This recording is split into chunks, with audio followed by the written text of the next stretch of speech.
mauvais théâtre des assises. On ne voit jamais ça. Eh ben, on l'a vu, on l'a vu. Ce soir, 8 hommes et une femme décident du sort d'un garçon de 22 ans. Quelle que soit leur décision, personne n'a le droit de les juger à leur tour, car ils sont les seuls hommes au monde, avec les magistrats et les avocats, à avoir cherché la vérité parmi les 2000 pièces du dossier, les 13 témoins et les 10 experts. Pourtant, pendant ces 48 heures, j'ai entendu 8 fois évoquer d'une façon ou d'une autre l'affaire de Troyes et les rapts d'enfants sous les voûtes de ce palais d'Aix-en-Provence. Et depuis hier matin, une foule énorme a réclamé la mort sans avoir une seule fois regardé dans les yeux Christian Ranucci.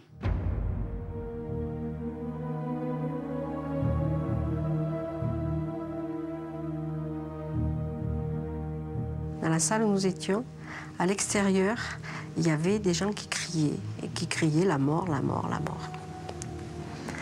Et ça, c'était rendre un jugement dans une...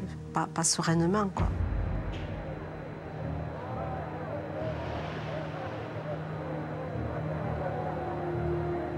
Après seulement 2 jours d'audience, les jurés doivent répondre à 2 questions.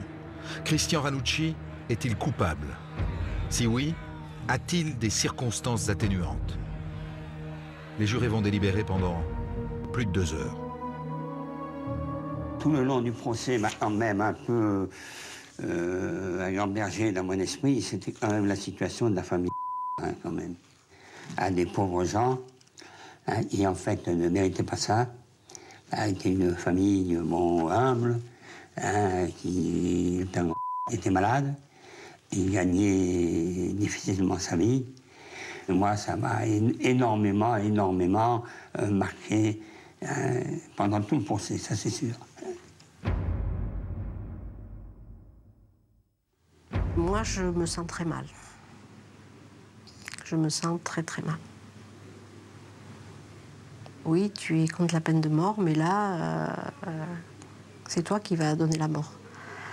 Donc c'est toi, quelque part, qui vas commettre un crime. Mais en même temps, pense à cette petite fille, pense à ses parents, pense à... Donc c'est extrêmement dur, extrêmement dur. À 20h30, la Cour rend son verdict. À la première question, elle répond oui. Christian Ranucci est coupable de l'enlèvement et du meurtre de Marie Dolores. Vient la deuxième question, sur les circonstances atténuantes. Si 5 jurés au moins sur les 9 lui accordent les circonstances atténuantes, il sauve sa tête. Mais 3 seulement le feront.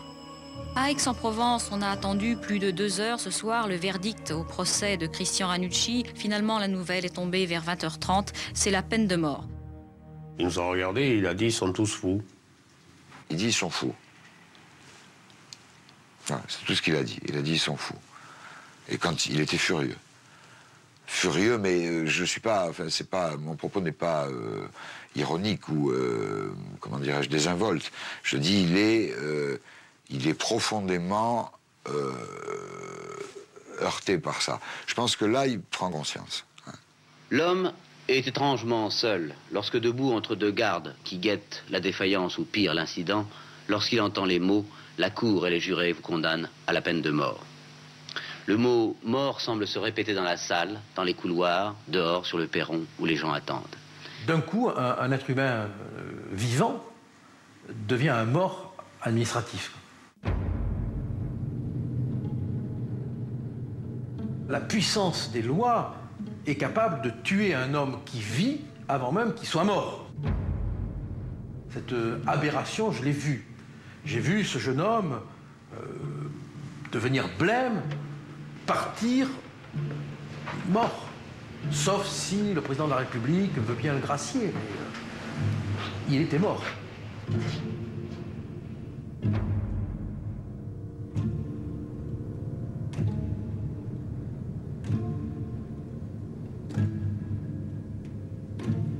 Il y a des gens qui applaudissent. Il y a surtout à l'extérieur, il y a des gens qui manifestent leur joie, qui se congratulent.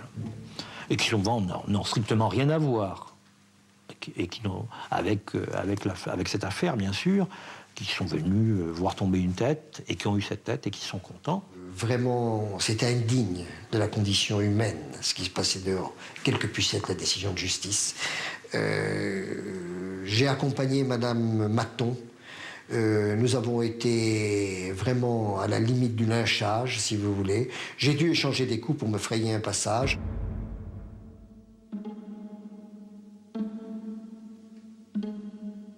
Quand on sort,